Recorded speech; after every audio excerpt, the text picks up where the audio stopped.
I'm hoping that I can get through this video without becoming emotional because it's quite an emotional topic for me. Now, as you know, I talk about retirement a lot and in a very positive way because retirement has been a positive time in my life. But retiring, actually going into my retirement, is a story that I've never spoken about. I have not been able to speak about it. It's taken me many years to, I suppose, dissect it, think about it, make sense of it. And today I'm going to share it with you. Today feels like the right time for me to share it with you. So stay with me, and I do hope you enjoy this video. As most of you know, my subscribers, I spent most of my working career in a school, working for the education department. I was the bursar, and for not everybody knows what a bursar is, I have discovered. The bursar is the person who looks after the complete finances of the school. So I had a big job, a busy job. Our school had 1,000 pupils, so if you think about it that way, comparing it to a corporate company, it was quite a big job, looking after the finances and keeping everything running smoothly for 1,000 pupils and about 60 staff members. I had a team working for me in the finance department, and we worked together beautifully. In my team, and with all the teachers and my headmaster, who I had great respect for, we worked together so well. And I can honestly say that I never had a crossword with anybody, any of the teachers or any of my own team, in all the years we worked together. We had systems in place, and obviously things had to be done in a certain way. And it was just lovely. I loved my job.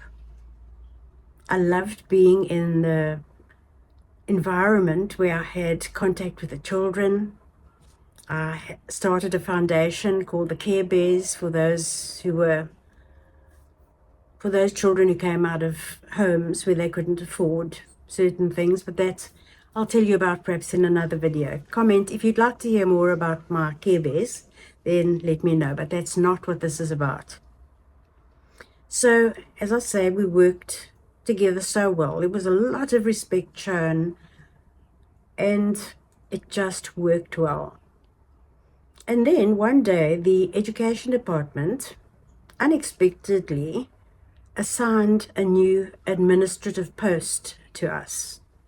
That meant they were going to give us an extra person to work in our administrative department, which would have been finance. And we were thrilled. I mean, another pair of hands on deck. We were always had more work than day.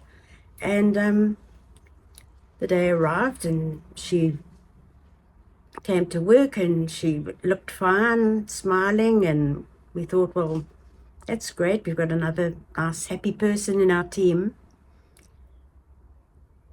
We're going to call her Mrs. X. Well, Mrs. X very soon showed us that she wasn't going to fit into anybody's team.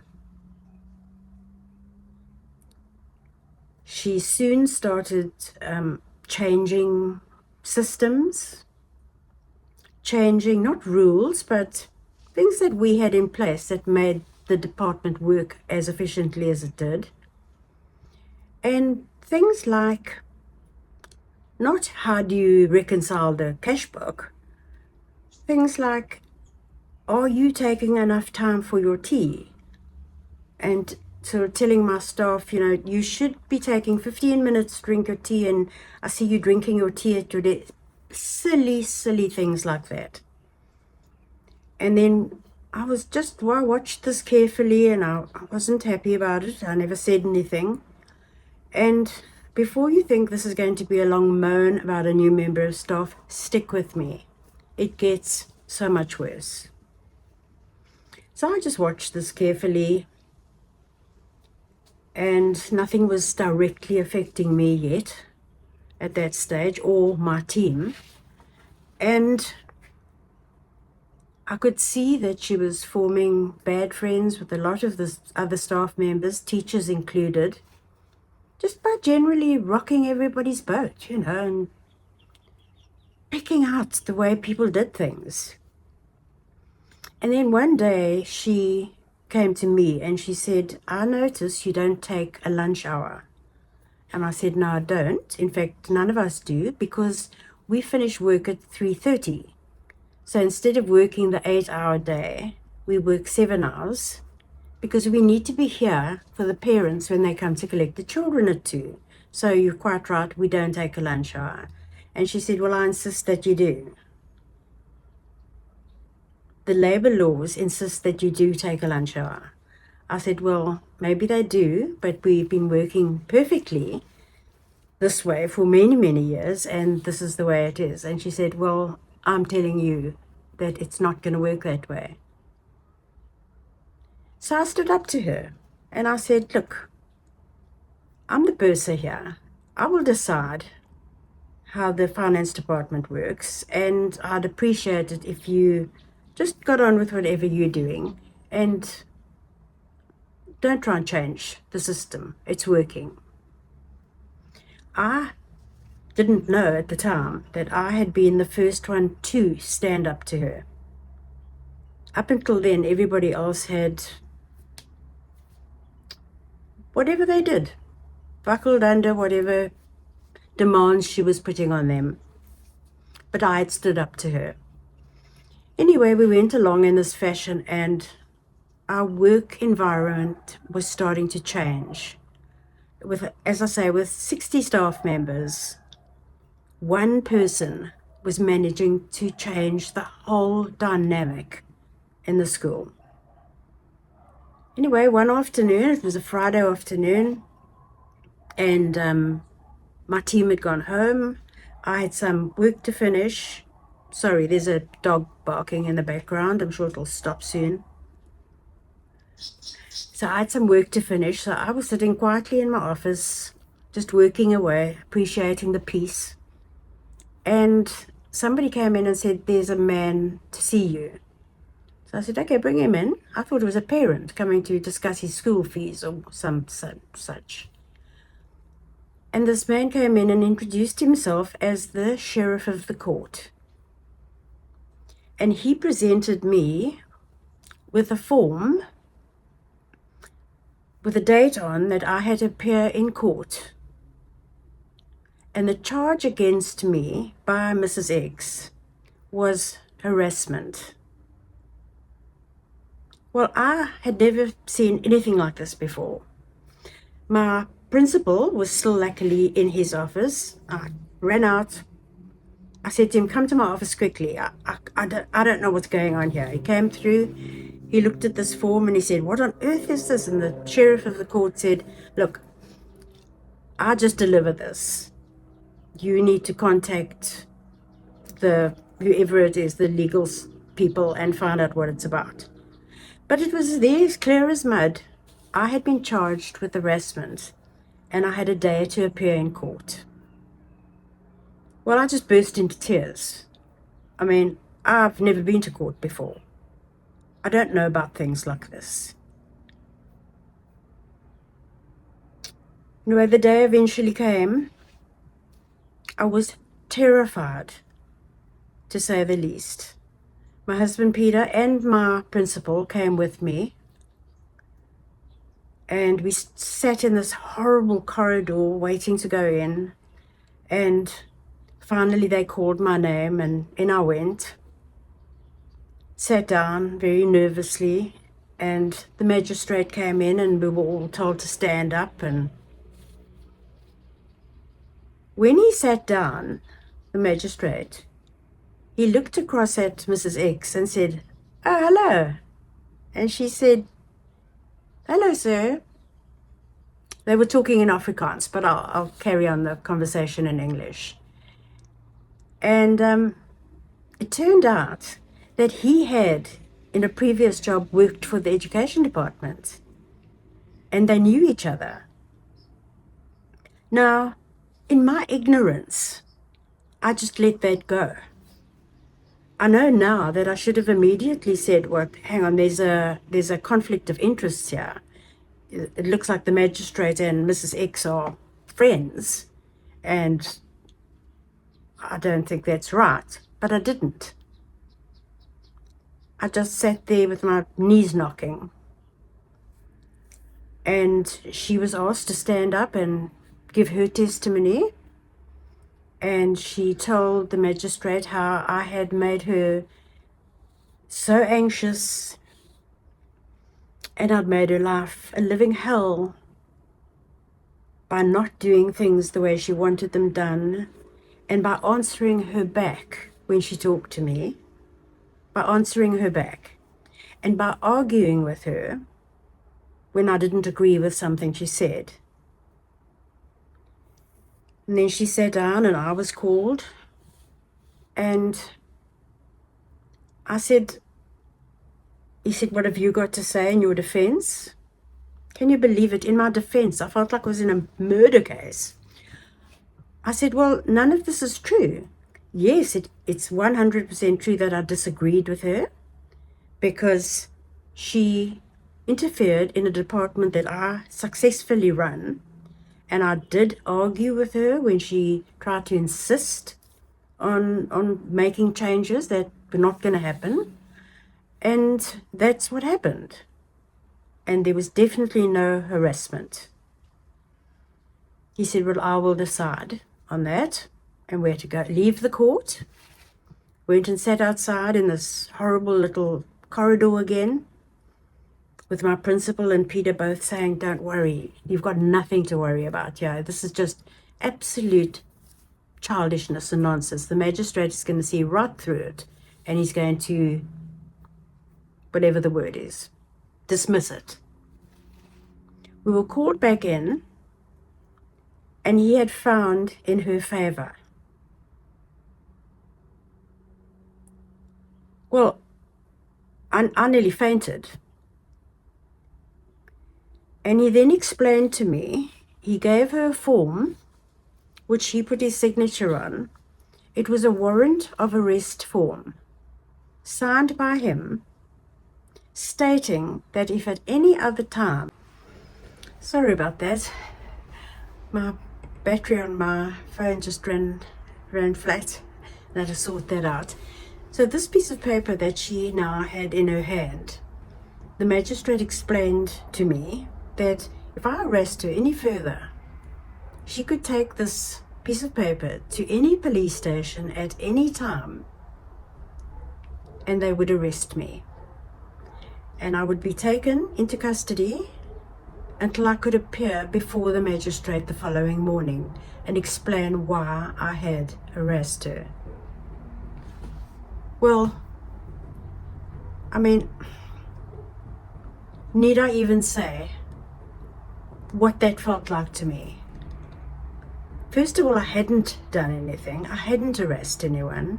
And I now had a person who obviously had a very, very ugly streak with a paper in her hand that she could use at any time for my arrest.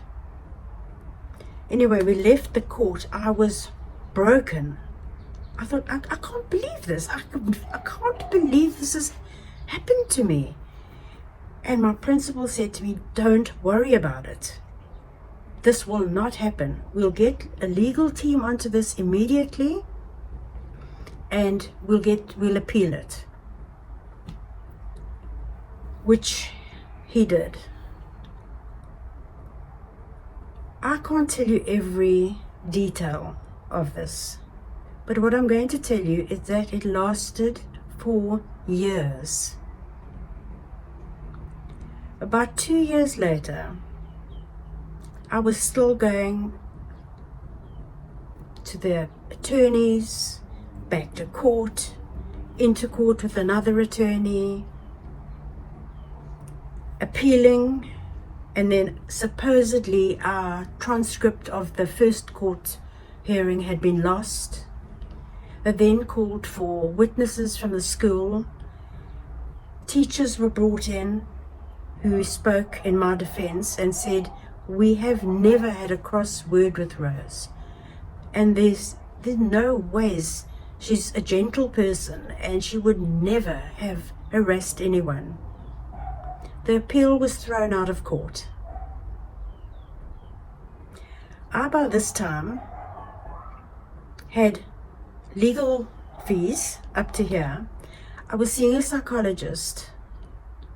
I was working from home so that I didn't have to be anywhere near her, that she could accuse me of something that I hadn't done. My mental health had gone absolutely south. And I just couldn't do it anymore. I thought, I can't just give up. I cannot just give up a life and a job that I love. My children, my care bears, my teachers who had become very, very good friends with me. I can't give it all up. And then I realized I wasn't giving up. I was choosing my own peace. And I realized then that in life, some things are not meant to be won. You may talk about karma. So many people said to me, oh, remember karma, that'll come around and bite her in the butt. It didn't help me. I didn't want her bitten in the butt. I wanted to be back at work, working with my friends and my principal and doing the job I was so proud of. But I chose peace and I retired. And that is how I came to retire. The governing body didn't want me to leave and they said to me, please stay. And I had to make them understand that my mental health and my peace of mind was just so much more important than what I was going through. Keep in mind, this has been going on for over 2 years. So, how do I feel about it today? Well, as I said, it's taken me a long, long time to talk about it without getting emotional. I have forgiven her. I don't hold a grudge anymore. My husband, on the other hand, says if he caught her in a dark alley, he doesn't know what he'd do. But I have forgiven her, and I've forgiven her for my sake. Not for her, for me. And I actually feel something completely different towards her now. I feel such sympathy. There must be such hatred and ugliness in her heart to have done something like that. And something I didn't mention, that during this horrible 2 years, we at the school discovered that at schools that she'd worked at before, she had done the same thing. She'd actually taken people to court and charged them with different things. So she today is still working for the education department. I believe in quite a high position. I don't begrudge her that. I hope she's happy. And thank you for allowing me to share my story with you today. As always, hugs to you. Bye for now.